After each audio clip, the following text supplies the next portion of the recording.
Wellness tips sa Health Check Plus. Katawan, kagandahan, kagalingan, ating alagaan. Dito lang yan sa Wellness tips sa Health Check Plus. Nagbabalik ang Health Check Plus. Kasama po natin ngayon si Dr. Erlyn Demeri. Isa siyang cardiologist at siya rin ang founder at chairperson of the board ng Erwin Piedad Cabanag Adult Leukemia Ministries or EPCAM. Magandang araw po sa inyo, Dr. Erlyn.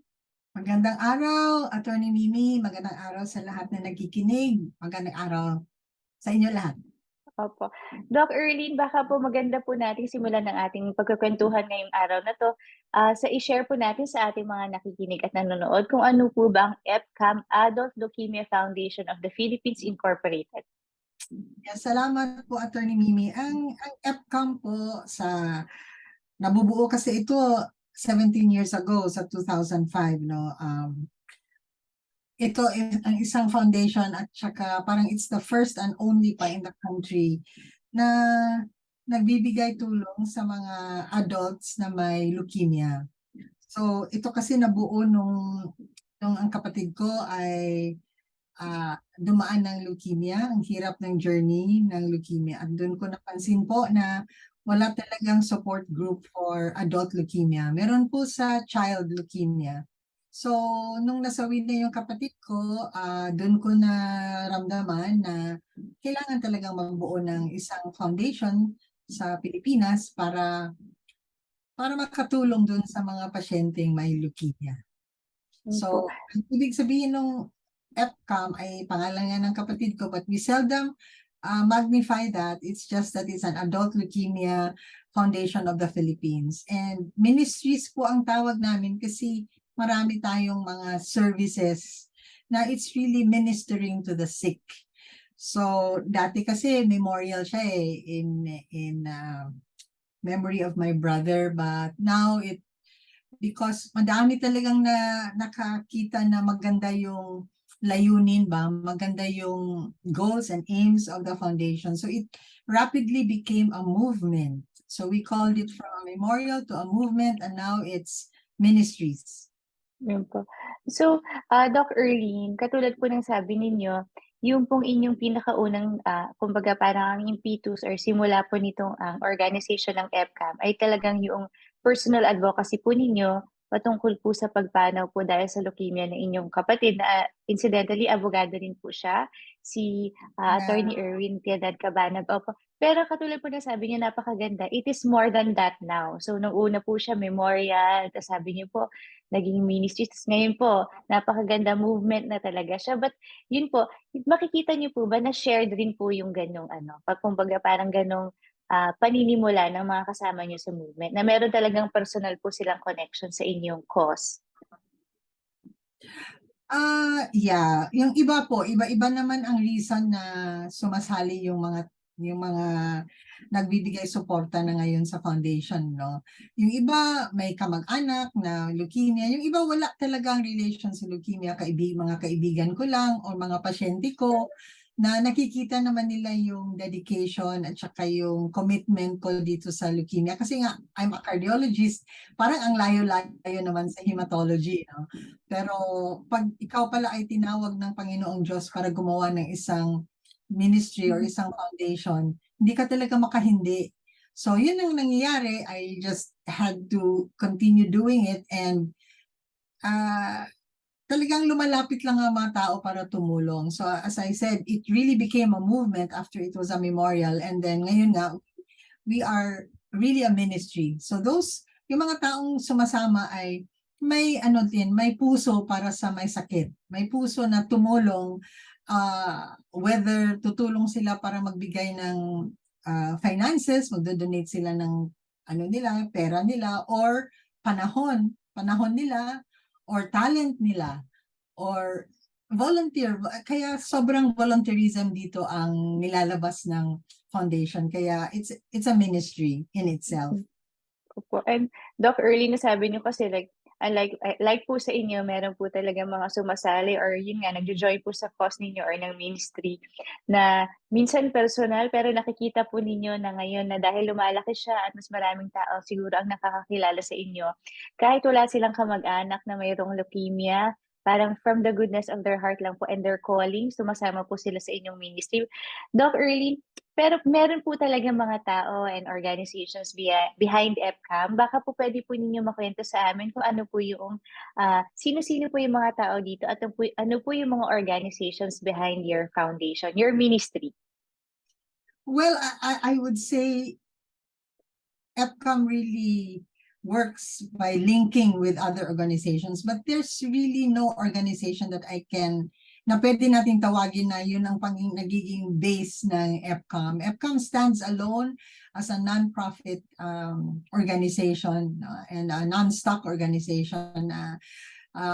Talagang nag-stand lang siya to help leukemia patients. So we connect, but these are not organizations behind us. We connect with like the Philippine Cancer Society.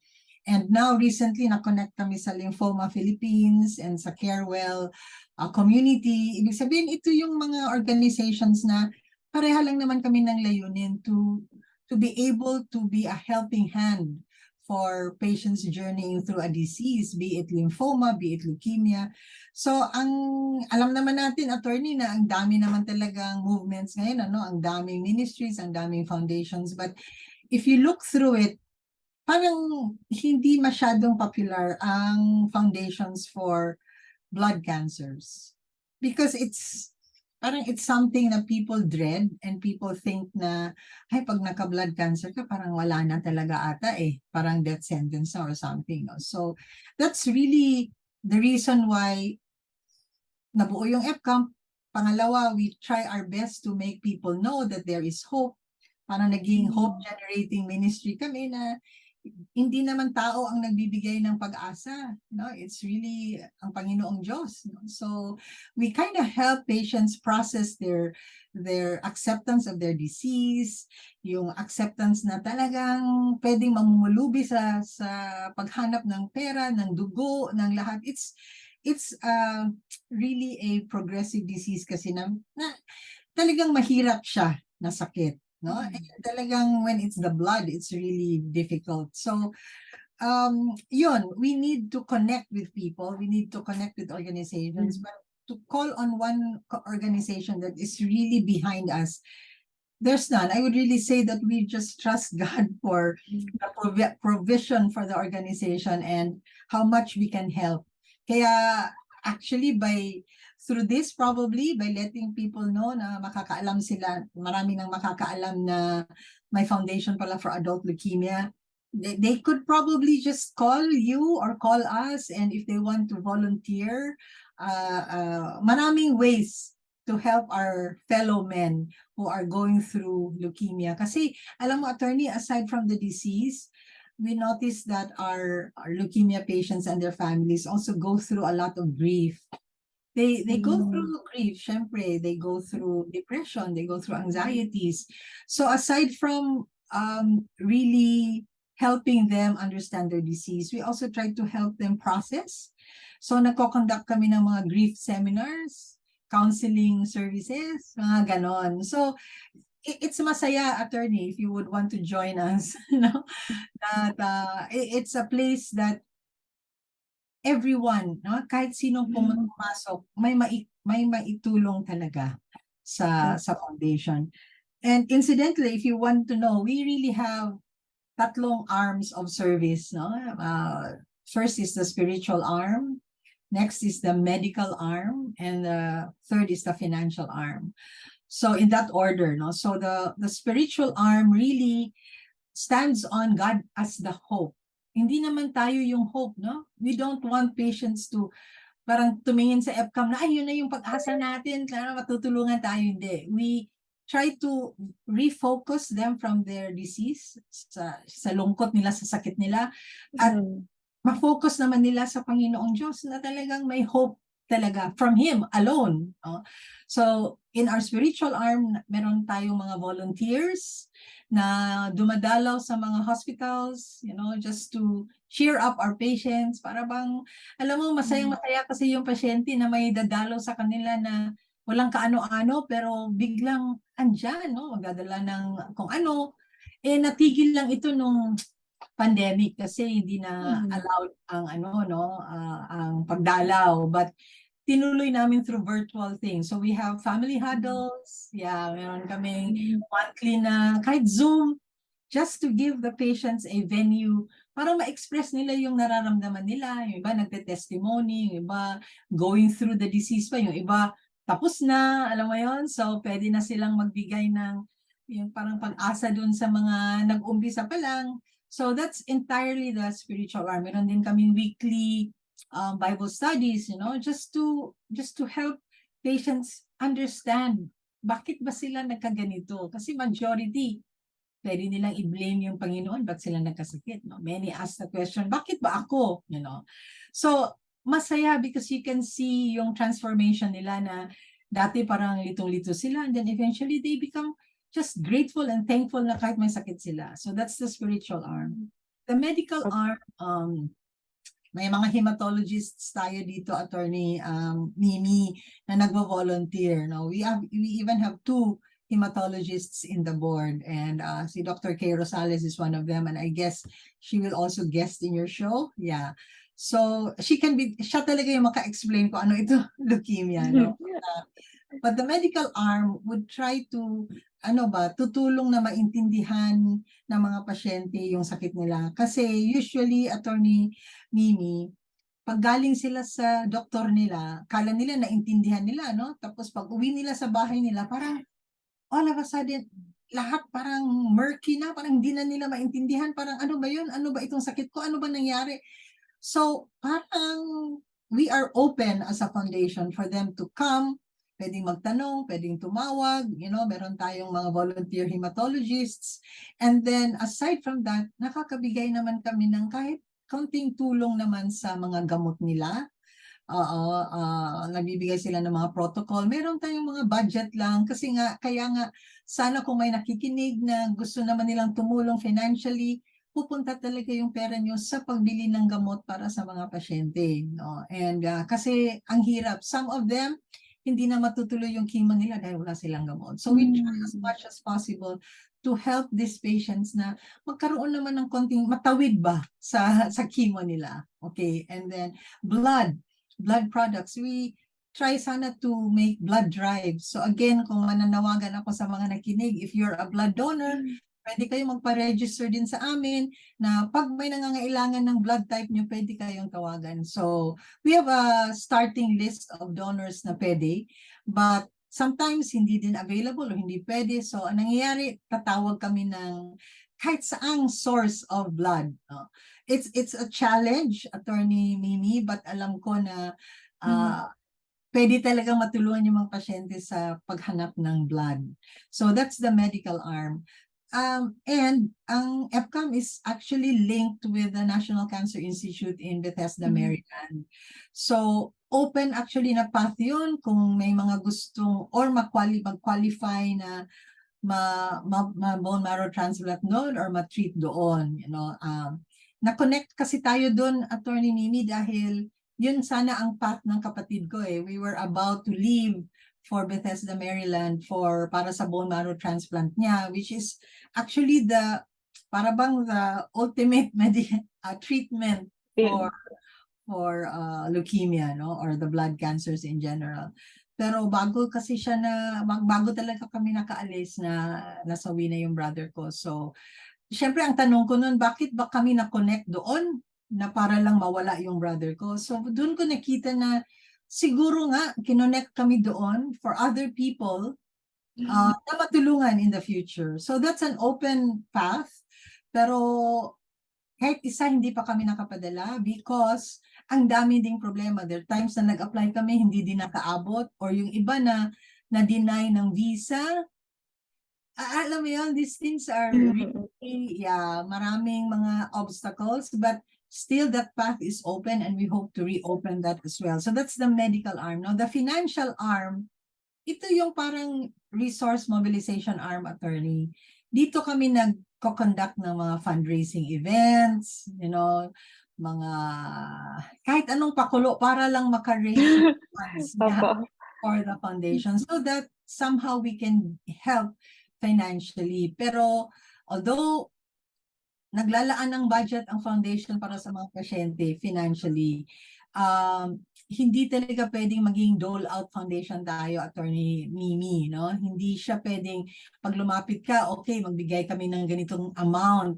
Sorry to say, hindi talaga. Kaya siguro, all these years, wala talagang Adult Leukemia Foundation because hindi talaga siya madali na sakit kasi. Parang sa isang pasyente lang, baka maubos pa yung funds ng isang foundation. Kasi it will take sometimes millions to really get through the disease, no? So, hindi pwedeng sa foundation mag-lean financially ang pasyente. Again, we want to say that God is the provider. So, yun yung tatlong arms natin. God is the hope for the spiritual arm.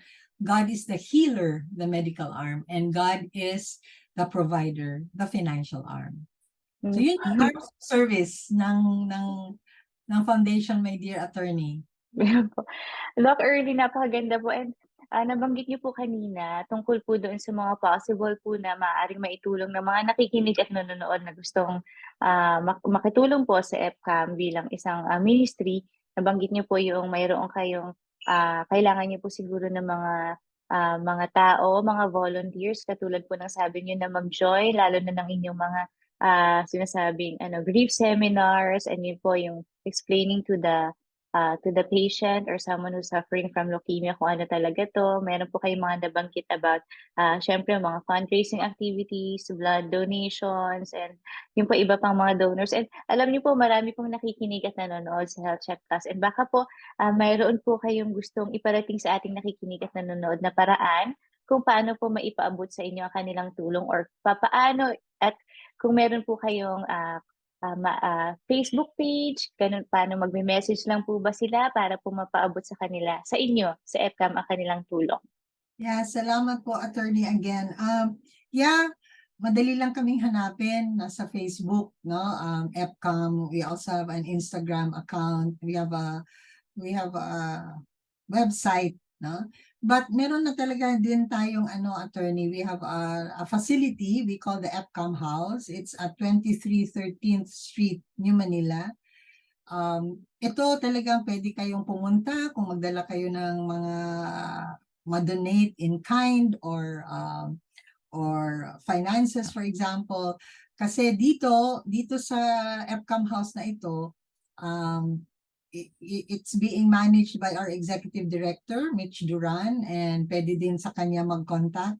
But itong EPCAM House is designed to be a place where itong mga pasyenteng nagmamanila, galing sa probinsya, pumupunta ng Maynila na walang matitirahan, for example, pwede naming ma-arrange na siguro 1 or 2 nights, makastay in the, but it's still in the making. We just started to have it mga June, July this year. So bagong-bago pa po, marami pa pong kailangan gawin. Pero since nagtanong na po kayo, nandyan, sinasabi ko na, opo, nasa 2313th Street, New Manila. Dito din kami nagpapack ng mga hope packs. Kasi nagbibigay kami ng mga packs of hope. May laman yan ng mga pagkain, mga self-care kit, mga gamot, mga kung ano ba, mga vitamins. Ito din mga dinodonate ng mga tumutulong sa EPCAM. Tapos regularly ginagawa namin siyang pack. Pinapadala namin through courier, Tok-Tok or Grab or whatever to the different patients all over. Yan, ang limitasyon lang ngayon ay dito lang sa NCR namin nabibigay kasi mahirap na yung outside Manila. Pero attorney, yung mga pasyente natin ay hindi lang limited to Manila or NCR. We have patients all over the country, Luzon, Visayas, Mindanao. No? So, actually mas maraming kailangang tulungan kaysa sa tumutulong sa ngayon. Pero alam ko na in the future, mas marami nang tumutulong kaysa tutulungan. So hopefully po yung mga nakikinig, kung na-move yung mga puso nyo to help EPCAM Adult Leukemia Ministries, tawag lang kayo and you will really have a niche in the foundation. Pwede talagang magamit ang anong meron kayo, basta may puso lang kayo na tumulong.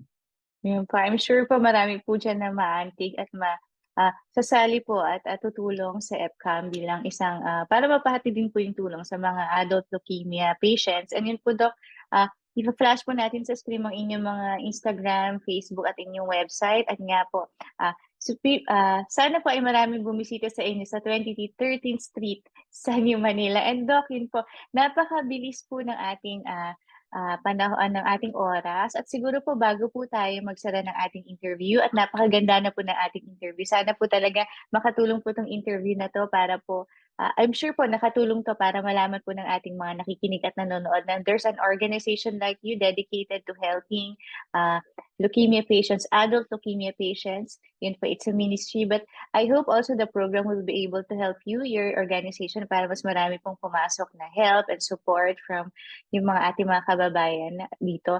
And baka po, para panghuli at pangsara, meron po kayong pahayag sa ating mga nakikinig at nanonood dito sa Health Check Plus kung ano po yung inyong payo sa ating mga kababayan rin na mayroong pong leukemia at lalong-lalo po ang mga kaibigan at pamilya nila. Salamat po. Maybe magandang paraan na masabi ko yon is to explain our logo. Yung logo kasi ng EPCAM, kung nakikita nyo sa background ko, mga nakikinig, you can see, mapapansin nyo may dalawang kamay. May dalawang kamay. Isang kamay is bone white, the other hand is red. Kita nyo ba? Parang nag-clasp yung hands na yon. So actually, yun ang magandang ipaparating sa mga tumutulong at tinutulungan kasi the bone white hand represents the leukemia patient and their families. The red hand represents the healthy. Si red di ba? We are really healthy and our blood is red. So yung mga healthy ay tumutulong sa leukemia patient. Nakita mo may tail na black. Yun yung leukemia. I mean, the mire of the disease, the depression that comes with it and all of that. So, parang hinihila ngayon ng healthy yung sick hand, the leukemic hand. Pero hindi kaya kung tayo lang. So, kailangan niya ng help ng Panginoon. Okay? That is represented by the blue dove that is hugging the healthy and the sick. So, yun ang gusto kong iparating na if you are a leukemia patient with your family, please know that EPCAM is a helping hand. Parang tutulungan po kayong tumawid dito sa pang-araw-araw nyo kung gaano man katagal yung journey ng sakit nyo. And we know that pag nalampasan nyo na yon, you will also now become part of the red hand community. So, yung red hand, tayo yon, Attorney Mimi at yung mga nakinig na healthy, well, doing okay, let's give a helping hand to the patients with leukemia, but never by ourselves, but of the Holy Spirit, by the help of our Heavenly Father through the Holy Spirit. So, parang yun siya. So, mga kababayan, pag kayo ay healthy, tutulong tayo sa sick. Pag kayo ay sick, seek help, and we are here for you. Tawag lang po kayo sa amin. Maraming salamat po sa inyo, Dr. Erlyn Demere. At diyan nagtatapos ang Health Check Plus hanggang sa susunod na linggo. Ako po si Attorney Mimi Campos Banaya. Tandaan, ating pangalagaan ang ating kalusugan sapagkat ang kalusugan ay ating kayamanan at huwag kalimutang batiin araw-araw ang ating mga minamahal. Be kind, be safe, and stay healthy. Ang Health Check Plus ay production ng Vital PH Science Incorporated kasama ang Manila Broadcasting Company.